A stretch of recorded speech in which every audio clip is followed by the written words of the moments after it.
bikes. Oh shit.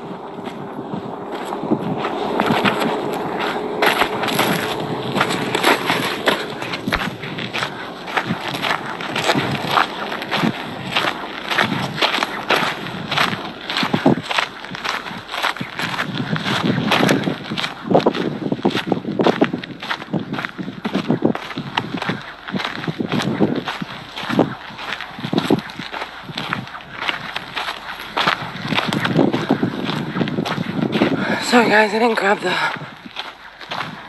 gimbal. I just saw this group coming out of the dam. Just grabbed my phone and took off running. It's gonna be a little bumpy. There they go.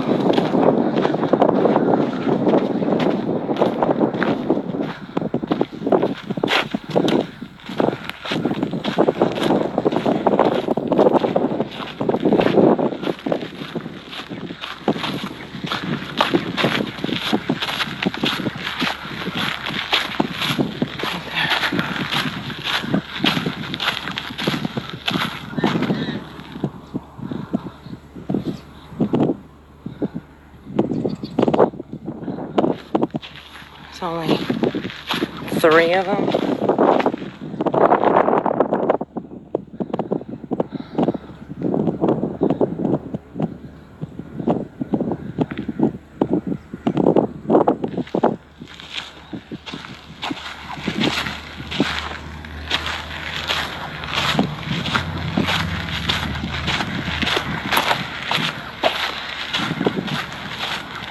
No, this will never end.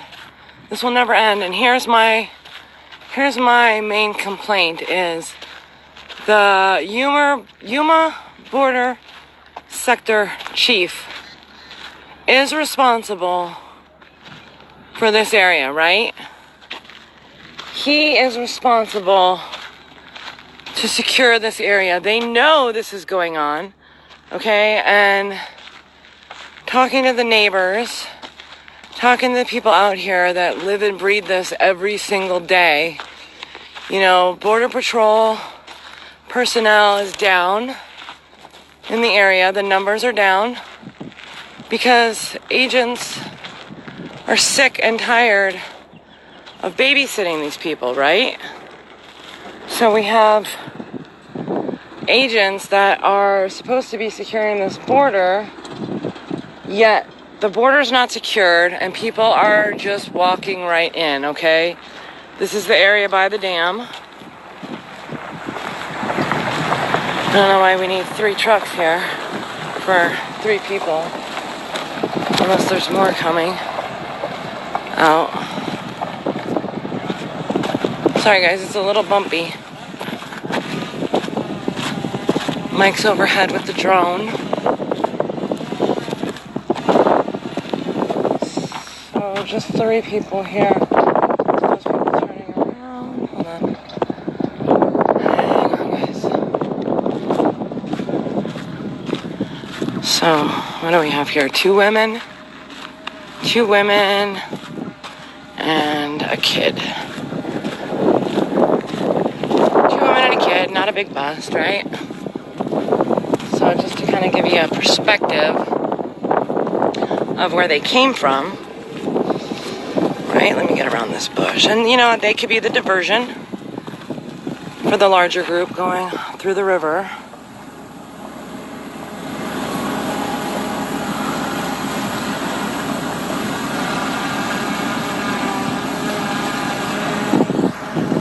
Mike's got the drone up. Get great photos on that drone too. Photos and video. This is the dam, okay? This is our border fence here, right? And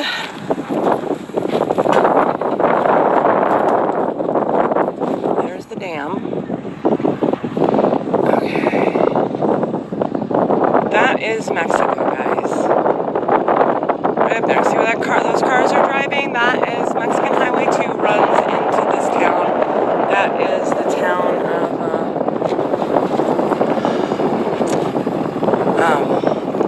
the Angodones, something like that. Can't pronounce it. So what's happening is, you know, vans, buses, cars can just pull right in here, stop, let these people out, right? And they just walk. They actually have two paths they can walk here, so they just walk right down, right? So you see that area, okay? It's all open. There's a little bit of water. Probably like a 4 foot, 5 foot wide, like pond. So where this water here pools at the end, right? It's like a little circular pond. So they just walk right through it, and it takes them up here. You have a trail here, or this is all like marshed out, right? And so they just walk along there, and then they walk right up here, and come up here on this path, and they're in. So why isn't the border sector chief doing anything to stop this problem, right? So we have people that are coming through here by the hundreds, right, on a daily basis, and we can't do anything to stop this. We can't do one thing. We can't put some barbed wire, some concertina wire right here. Why is there no wire right here, guys? You know, this is one of the busiest sectors at this Yuma crossing right here. One of the busiest. And we can't figure out how to secure this little stretch of land.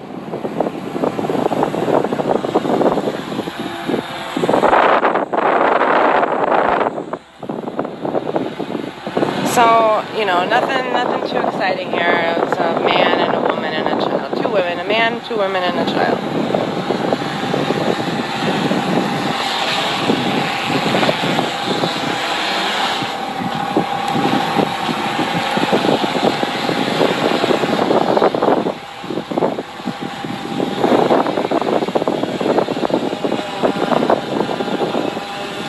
You know, nothing too exciting, but you know, they're in. These people will never be deported. It'll be years before they have an asylum claim. So I'm going to be taking my gripes to the Yuma sector border chief. Okay? Because I want answers. I want to know if he's in charge of the sector, why it is so vulnerable, right? I mean, look at those cars right there, guys. Mexican Highway 2. Just drop them, let them walk down, and they're in.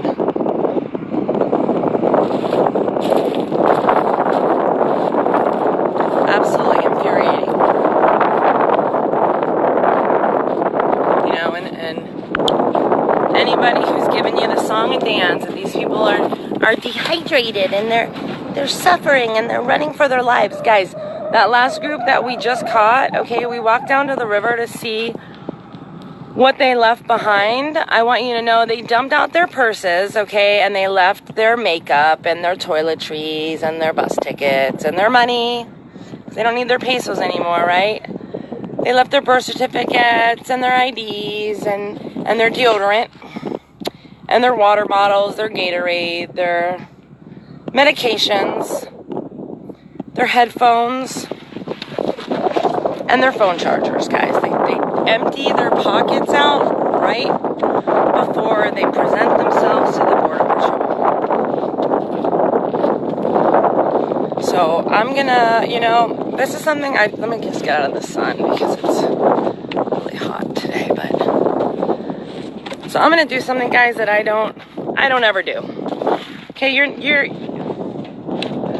rarely will you catch me bad-mouthing other people on social media, okay? Because I'm a kind of person that rises above all that bullshit, okay?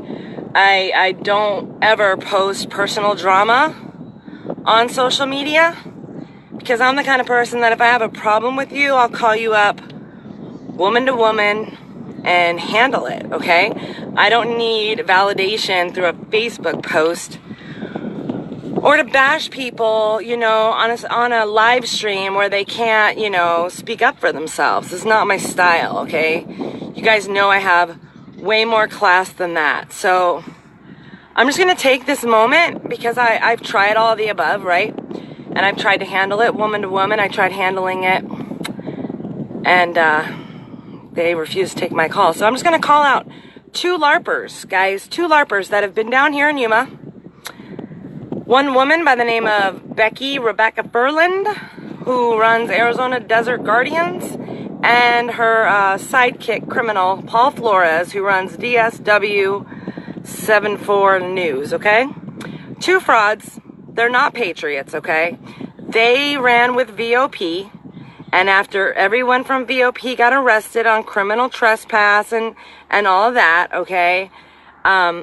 Mind you, VOP was the huge child sex trafficking camp, right? Where Lewis Arthur made a Facebook page on a Tuesday, and on a Wednesday he discovered this child sex trafficking camp, right? Which ended up just being a homeless camp. But that didn't stop Becky and Paul Flores and the rest of them to pander for tens of thousands of dollars worth of donations, money, gift cards, drones, everything you can think of, okay? Lewis Arthur got arrested after showing up at Rachel Cross's house, okay, in a rage.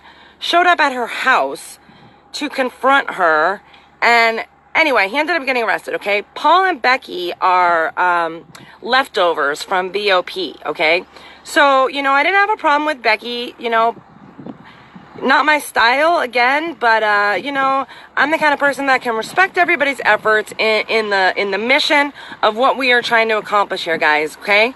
I would never, you know, Becky likes to go film migrant garbage in Lukeville. More power to her, right? I'm not going to knock someone else's, you know, work or effort to bring attention, bring awareness to the problems that we are facing in this country, okay? Now, I did a live feed in Tucson a few months ago. I put together a video where I was able to get into the migrant shelter at the Tucson Monastery, okay? And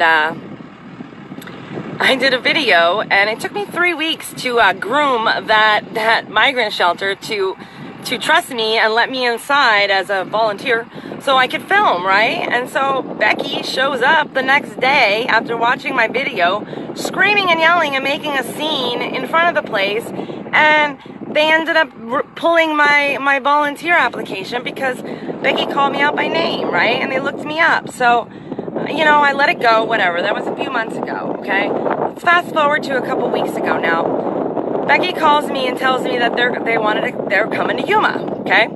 I'm like, okay, well, we're just leaving Yuma, but okay. But, you know, just so you know, we just spent 3 days putting up trail cams, testing trail cams, so that we could get this footage while we were gone. You know, we need to get home and shower and what have you. Okay, I said, please, just do me a favor, don't walk by those areas, right? We just put all this time and effort into putting those cameras up, right? So what do? They show up here and immediately start bashing us, the Paul Flores guy, bashing us, undermining us, mocking us, making a little underhanded comments about, you know, just totally contradicting everything that we've been telling you guys out here. We have been here for 8 weeks, okay? So, whatever. I got on their live feed and I corrected a few of their incorrect reports, you know? And because it wasn't true. And I'm sorry, you have an obligation if you're out here and you're putting this stuff out as truth and you're putting this stuff out as citizen reporting or as reporters, whatever you want to call yourself, you have an obligation to be factual, okay? You can't guess. You don't make stuff up, right? So, immediately I was blocked, and he goes to the gas station and makes this freaking 10-minute video just totally bashing us, slamming us. So I was like, okay, whatever. He deleted it, but somebody saved it, okay? So we saw it, and I was like, okay, that's real classy. Right before they leave, they're making a live feed, intentionally walking around our trail cam, set off every camera we had. We came today, all that footage is garbage. It's literally Paul walking around back and forth. So why come here? First of all, why come here and sabotage another group's efforts, okay? So all of this while they are pandering for donations, guys. Pandering for donations. So just keep in mind, we don't ever ask you guys for money. We're self-funded. We come out here because we want to. We come out here because we care about our country. We come out here because we care about what is happening in this sector. You will never hear me ask you to give me money, okay? And we have spent thousands of dollars, guys, because it costs money to put gas in your tank when you have to pay for that yourself. It costs money to fill a cooler. It costs money to buy camera gear and binoculars and drones and batteries and SD cards and all the like, okay? So you know what? I'm the kind of person that I'm just gonna say it. I'm putting it out there. You'll never hear me speak about this again, okay? This is not gonna be a perpetual drama. This is not, I will never speak about it again, but I feel like the truth needs to be said, guys. The truth needs to be said, because these are not patriots. These are opportunists who showed up at a site we were already covering, the exact location that we'd been at, okay, asking you for money. Okay, that's not okay. It's not okay. If you're a journalist and you're a professional journalist and people pay you for what you do, then you shouldn't be asking people to pay your way, right? And even if you're not, you shouldn't be asking people to pay your way. You know, there's so many patriots out there that do good work, and people give to them because they respect and appreciate the hard work that they put in to a project. You know, people sell hats, like Paloma sells her hats, right? And you know, all her stuff is original, right? And on the patriots that are out there, it's original content. They're not riding the skirt tails of another group while asking people to donate to them. So that's it. That's my piece. Be aware of the LARPers, you know. We have to call them out as we see them. And again, you know, there's a lot that goes on behind the scenes here, guys, that we don't show you. We've been covering this for 8 weeks because we have a bigger project that we're working on. And I'll reveal it to you when it comes out. So we'll just leave it at that. We have a bigger project that we're working on. We're not vigilantes. We're not militia. We're not a border ops group. We are citizens. We're out here because we love our country. And we are sick and tired of the news giving us, and even CBP giving us tidbits of information. And it's not all of the information. So God bless you guys. Thanks for listening to me rant.